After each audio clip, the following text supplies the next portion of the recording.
కుటుంబం నుంచి మా బంగారు కొండ, మా అందరికీ గారాల బిడ్డ.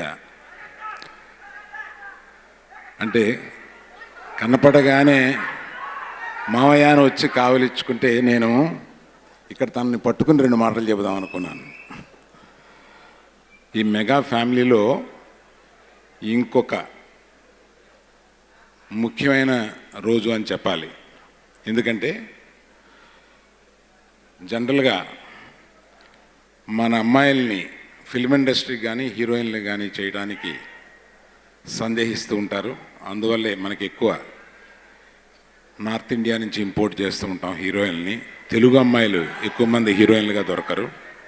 అటువంటిది నాగబాబు ధైర్యం చేసి తన కూతుర్ని హీరోయిన్గా ఇంట్రడ్యూస్ చేసినందుకు నాగబాబుకి ప్రత్యేకమైన అభినందనలు. నాగబాబు దంపతులకి, పద్మ నీకు కూడా ప్రత్యేకమైన అభినందనలు తెలియజేస్తున్నాను.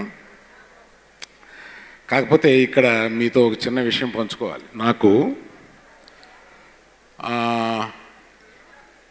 తను హీరోయిన్ అవుతుంది అని కొన్నాళ్ళు, లేదు అవటం లేదు అని కొన్నాళ్ళు, ఇట్లాగ ఫ్యామిలీలో అనుకుంటూ ఉండగానే ఓ రోజున మీడియాలో నాకు కనపడింది. అప్పటికే ఇది నాగశౌర్య ఏమి అనుకోకపోతే, అరే బన్నీ సినిమా ప్రారంభించామే, లేకపోతే బన్నీ పక్కనే హీరోయిన్ వేస్తుండేవాళ్ళమే అని మన అప్పటికే సరైనోడు స్టార్ట్ అయింది అని ఒకసారి అనిపించింది అనమాట. అది ఫ్యామిలీలో అనలేదు, తనతో అనలేదు, ఎవరితో అనలేదు, అందరితో కలిపి ఒకేసారి ఇప్పుడు పంచుకుందాం అని అనిపించి చెప్పాను.